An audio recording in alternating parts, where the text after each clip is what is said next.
They say that home is where the heart is, but what if the heart of that home holds resentment and harbors dark secrets?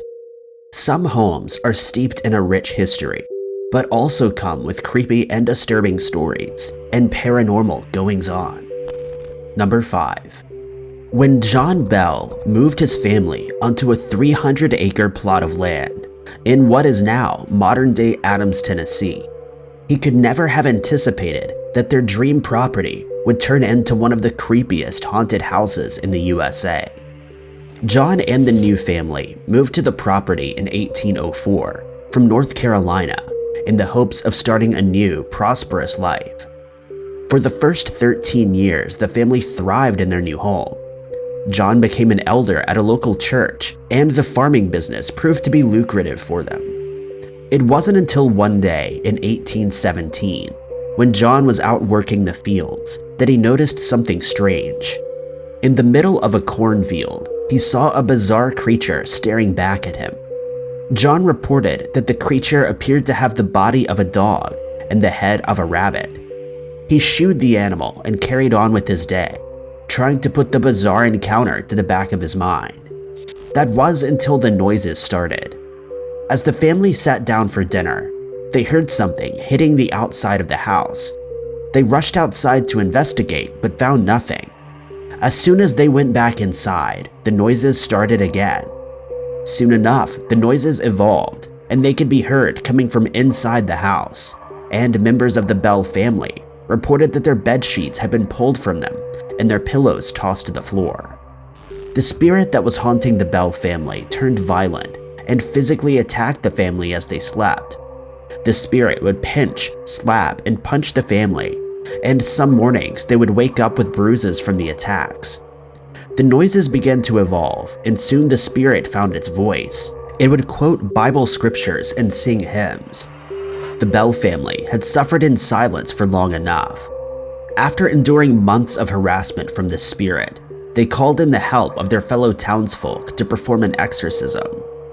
The spirit identified herself as Kate Batts, and John explained that he and Kate had once been in business together. However, the relationship had soured. She made it clear that she intended to haunt the Bell family until John passed away. That day came in 1820, when John Bell was found deceased in his bed. In recent months, his health had dramatically deteriorated, and Kate taunted him, vowing to be the reason for his demise. According to all accounts, the Bell family found a vial of strange black liquid in the home and assumed that John had been poisoned. Upon finding the vial, Kate cried out, "I gave old Jack a big dose of that last night, which fixed him." Following John's passing, Kate began to haunt the family less and less, but she did make sure to appear on occasion and remind them that she was still watching them. In modern times, the property is a popular destination for paranormal investigators and tourists alike.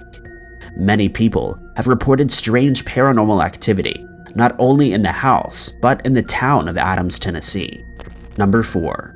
In June of 2021, DeFalco Realty announced that they would be putting the infamous Chrysler Mansion on the market for a staggering $7.4 million. There are plans to turn the once beautiful mansion into apartments, but those who are eager to move in should be wary of the disturbing backstory behind the property. In 1885, German immigrant Balthasar Chrysler decided to build two identical homes for his sons, Charles and Edward. Balthasar had moved to the US in the early 1800s and had made a name for himself in the building and construction business. The construction of these new Victorian-style mansions brought about economic prosperity to the area and quickly became the places to be. Balthasar passed just a year after the two mansions had been completed, and would be the first of many tragedies to befall the Chrysler family. Not long after his passing, the family business, a brick factory, burnt down, leaving the family in financial ruin. The Great Depression only added to their woes, and the family quickly plummeted into hardship. To add to their misery, Charles's home mysteriously burnt down, and after failing to rebuild their father's brick business, Edward took his own life. Shortly after, the Chryslers moved out of the remaining house, opting to rent it out to businesses and residents to rebuild their fortune. The mansion quickly became a hotbed of ghostly activity. Neither residents nor businesses stayed in the mansion very long, saying that they had experienced ghostly apparitions and unnerving sounds. In 2005, the Chrysler Mansion became a crime scene when a mafia boss ordered a hit to be carried out on the property. News articles mentioned that the caretaker of the property was offered a large sum of money to carry out the hit, and that the victim's remains were disposed of in the house. Since then, few people have lasted more than a few months, and those wanting to buy a flat in the historic mansion should be aware of the ghostly apparitions that will keep you company at night. Number 3. 875 South Bundy Drive, a once unassuming condo nestled in Los Angeles, California, became the center of one of the most controversial true crime cases in history. Nicole Brown met NFL running back O.J. Simpson in early 1977 when she was waitressing at his table. The two immediately hit it off, and even though O.J. was married and had a child on the way, the two began dating. O.J. and his wife soon split, and a few years later, in 1985, Nicole and O.J. married and started their lives together. Sadly for Nicole, the marriage would be anything but stable, and multiple people have confirmed Nicole was regularly assaulted by her husband. She reported these incidents to the police. However, without support from her family, she was forced to drop the charges and continue with her marriage. The pair had 2 children, but still, the relationship continued to be tumultuous, with Nicole claiming that her husband had been engaged in multiple affairs during their marriage. Many people have pointed towards O.J.'s long American football career as an explanation for his violent behavior. During his time in the NFL, O.J. sustained many head injuries, and as we now know, these injuries can have a huge impact on the brain and may cause damage to areas that are responsible for personality and impulse control. In 1992, Nicole had seen enough and filed for divorce. However, just months later, the couple began seeing each other again to try and give their relationship another shot. This attempt failed, and by early 1994, they called it quits for the last time. Nicole knew that O.J. was dangerous and unpredictable, but could never have foreseen what would happen to her in the months following her split. The events of June 12, 1994, are some of the most talked about and documented within the true crime world. Almost any true crime fan will be able to recall details about the O.J. Simpson murders, and there is little that hasn't already been said about these crimes before. In summary, Nicole Brown Simpson was found outside of her condo on 875 South Bundy Drive. Nicole had been attacked along with Ron Goldman. People have speculated about the nature of the relationship between Brown and Goldman.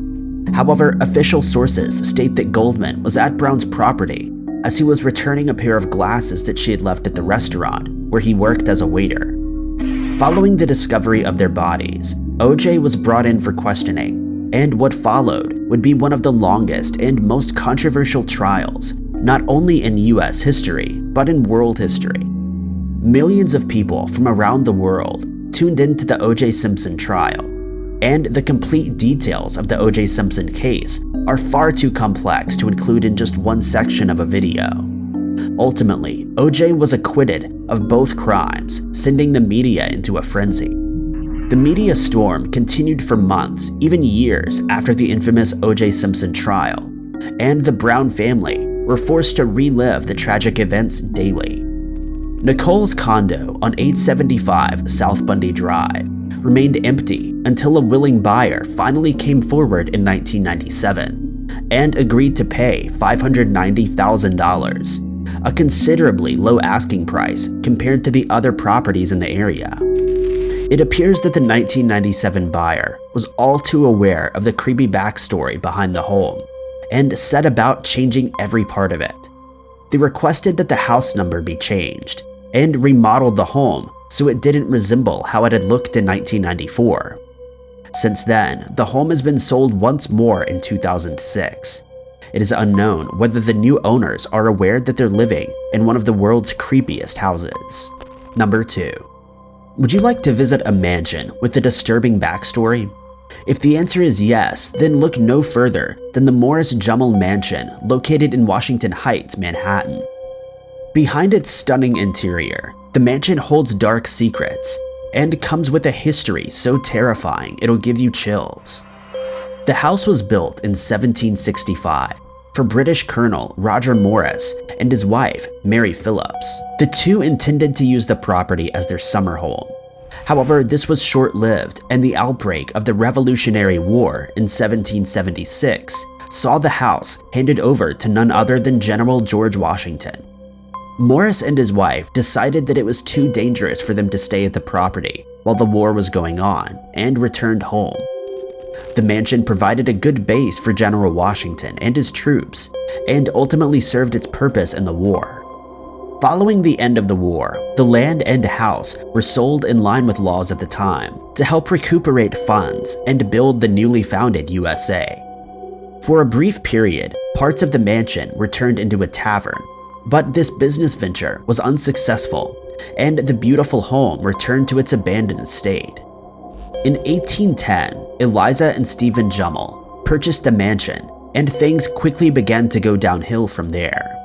Despite her poor upbringing, Eliza had been able to establish herself in the business world and had seen a great return on her ideas. Not only was Eliza successful, but her husband, Stephen, was too. The pair lived in luxury in the mansion until Stephen's suspicious death in 1832.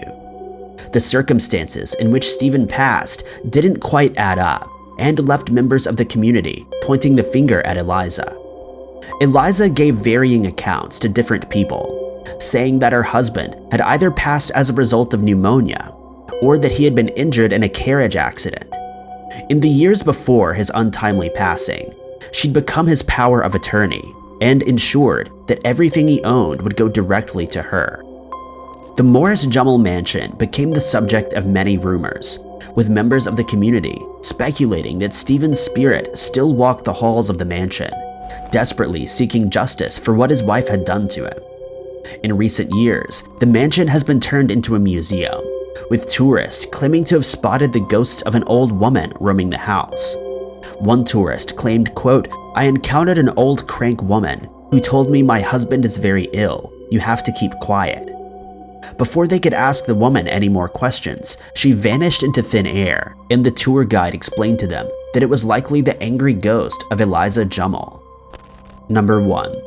Ham House, located in Ham, London, boasts stunning 17th century Stuart architecture and sits on the banks of the River Thames, providing beautiful scenery and a great day out for families. Behind the facade of beautiful architecture and rich history is a house that has been named one of the most haunted houses in England and comes with a history that might just put you off from visiting it. Completed in 1610, Ham House was built by Sir Thomas Vavasor Knight Marshall as a tertiary residence, as he often traveled between different parts of southern England. It wouldn't be until the Duke and Duchess of Lauderdale obtained the property that it would be converted into the building we see today. The Duke and Duchess set out to transform Ham House into the best building in England, and they certainly achieved it. However, the Duchess's dream did not last long, and when the Duke passed away, she was forced to live in a small room located in Ham House. People in the area began to talk and realized that the union between the Duke and Duchess appeared to have been a power grab on the Duchess's part.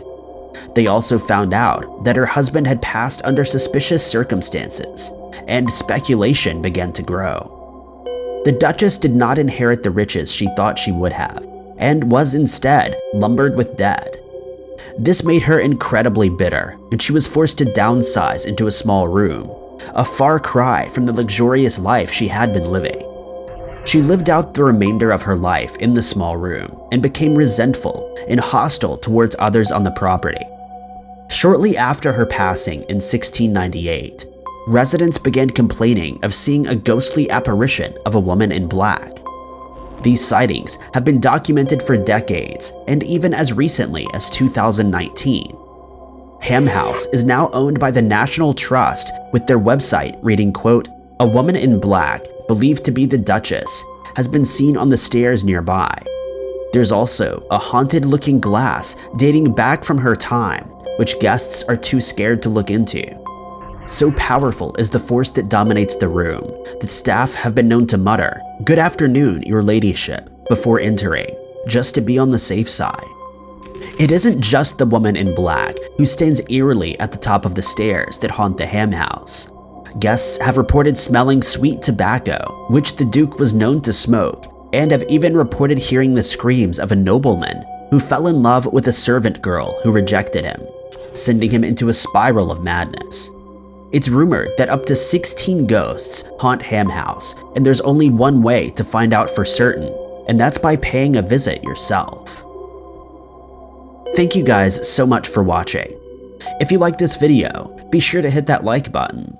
Also, don't forget to subscribe and click that notification bell to keep up to date with all of our future uploads. But I've been Ty Knotts, and I'll catch you guys in the next video.